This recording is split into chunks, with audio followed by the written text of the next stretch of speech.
Howdy. Welcome to day 100. Here we are. And, as you know, we have been tiptoeing into meditation. Well, if our feet haven't gotten completely wet in the water yet, it's going to happen starting now.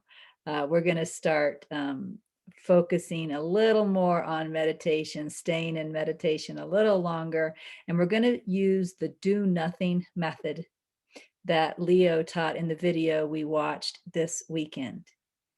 So let me go over those instructions again one more time so you're real familiar with what you're going to do.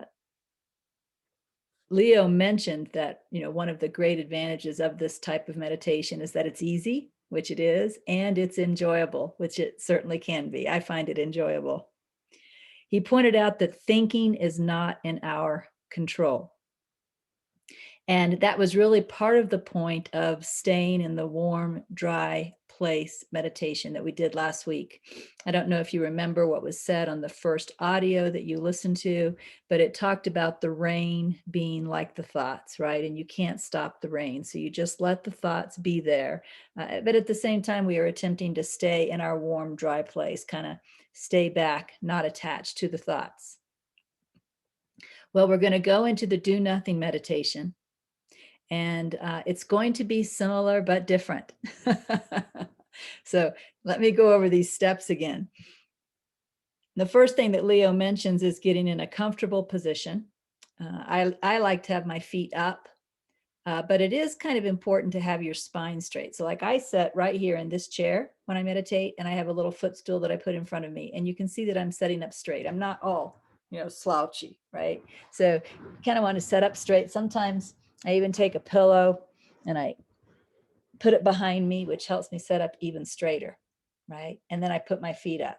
So a straight back, but feet up, feet on the ground, feet cross-legged, as he mentioned, whatever makes you comfortable, just a comfortable position. And this is going to be an eyes open meditation. You might have practiced some eyes open last week. If so, that's great. Of course, you're going to use a timer. And what we're going to be doing as we begin is I'm going to give you a range.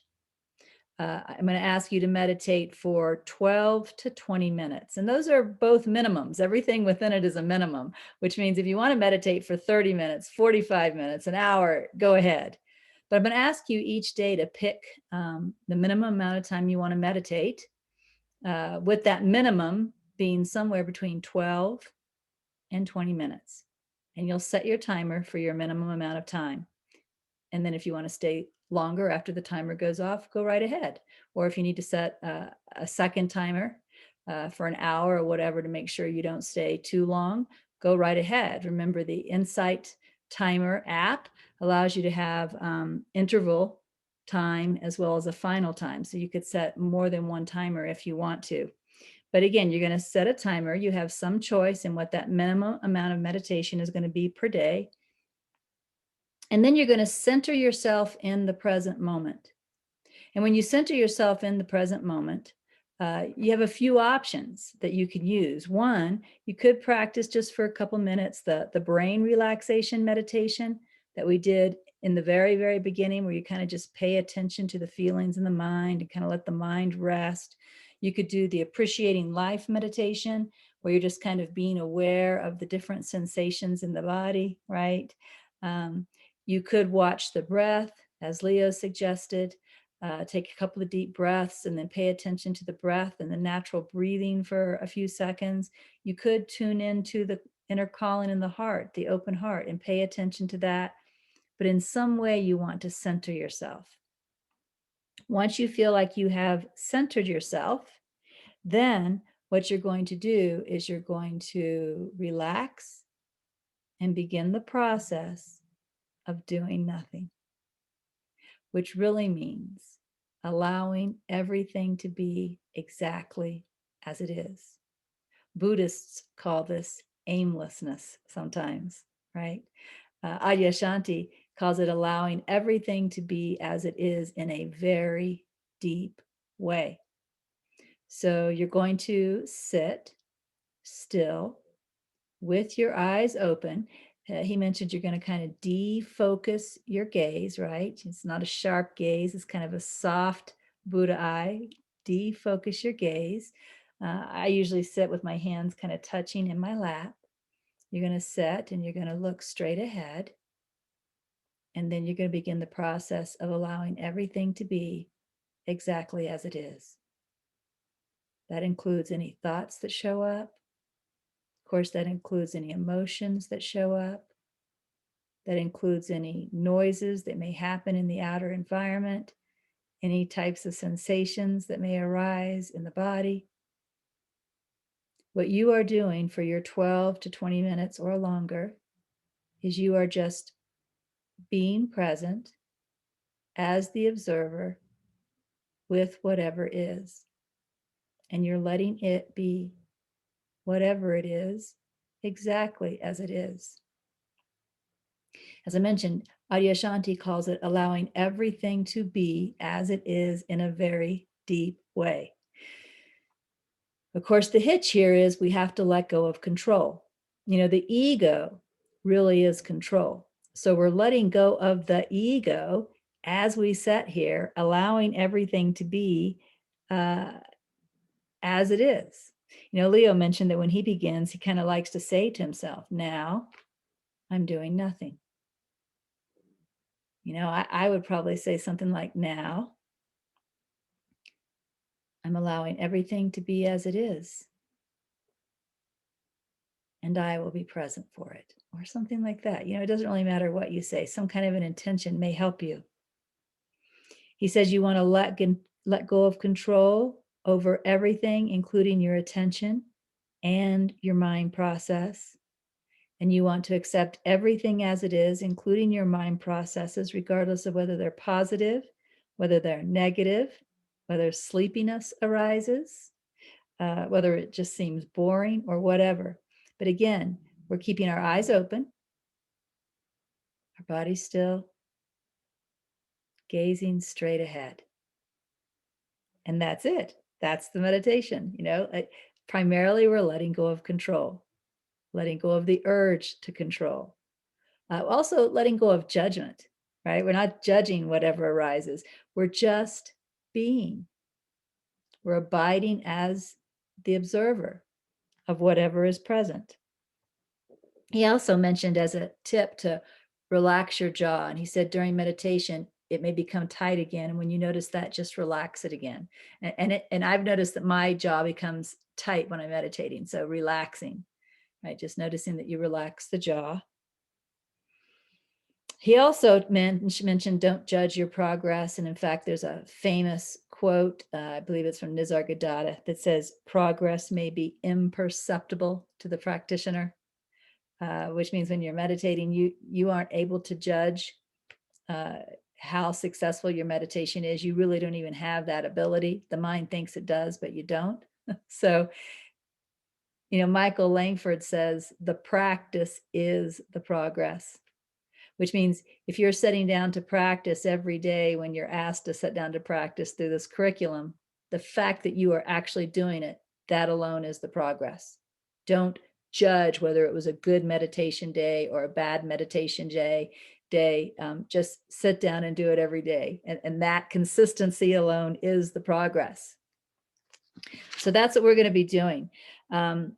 I am going to be giving you each day some optional videos.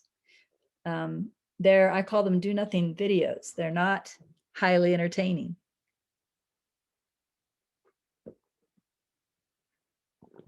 But they do give you something to focus your gaze on. You don't have to use the videos. You could look out your window. You could just look at something in the room. But you can also use these videos if you want to. So you would, put your computer somewhere in front of you. I have a little, almost like a TV tray here in front of my chair. Put the computer right in front of me. Start the video. I like to make it full screen, and then just sit and stare at the video for the entire meditation session. So if you want to use the videos, you can. It's an open eye meditation again. So videos are a wonderful tool, but each and every day they are optional. One of the things that we learned from Dan Harris in that little video He said that meditation can literally grow the brain matter in key areas of your brain, including self-awareness. That's what we're doing during the do nothing meditation. It's funny because it's called do nothing, but we're growing that gray brain matter in wherever the area is in our brain that enhances self-awareness. Self-awareness is a key, I don't know if I want to call it a skill because it becomes a natural ability, but it's a key naturalness in the process of awakening. So increasing that key naturalness, that self-awareness is really important. So although it's called the do nothing method, and we appear to be doing nothing, but allowing everything to be as it is in a very deep way, we're really changing our brain so that we will have more natural self-awareness. He also said that it shrinks the gray matter in the area associated with stress. So that's helpful too, right? We're reducing that stress and that fear that just seems to be kind of constant in the brain as chatter. And we're going to be coming into more ease, more peace, more unaffectedness. And he said it sets a new default mode, which is being focused on the present moment naturally, instead of always being lost in our thoughts about the past and the future. So going forward now, we're going to continue reading with NTI Mark. We're going to continue those daily contemplations of an excerpt, continue writing a few sentences, continue reviewing those sentences throughout the day, and then doing a minimum of 12 to 20 minutes of the do nothing meditation with or without the videos. And then of course, this coming weekend, you'll have another special assignment for the weekend. Now, this is 100 days. And I haven't invited you yet to donate to Awakening Together. I did invite you around day 30 to leave a tip for Leo, and I'll do that again. But right now, I'm wondering if maybe it's not time to leave a donation for Awakening Together for 100 days of this curriculum. So let me show you how to do that. I'll share my screen. I am at the Awakening Together website, which is awakening-together.org. And you'll notice on the menu right here is donate. And all you really have to do is point at that and you'll see some options. You can donate by mail if you want to send a check. You can donate online. You can even set up an automatic monthly donation. I'm going to pick the donate online option. And there's just a donate button, right? You just click on the donate button and then type in the amount you want to donate. And then you can either donate through PayPal if you have a PayPal account, or you could donate with a debit or credit card from that point. Again, even here, you have the chance to make that a monthly donation if you want to by clicking that checkbox, or you can leave it unchecked and it's a one-time donation. As I mentioned, I will prompt you from time to time throughout the 500 days to make a donation. 50% of the time when I prompt you, I'll prompt you to make a donation to Leo.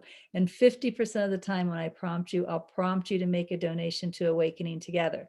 So as we go throughout these 500 days, that's going to kind of be even Steven when I give the prompts. Of course, when you donate, how you donate, if you donate is completely up to you. All right, well, that's all I want to share today. So you will start the do nothing meditation tomorrow. It's in the instructions in today's post, right? So enjoy it, have fun with it, and I'll see you next week. Bye.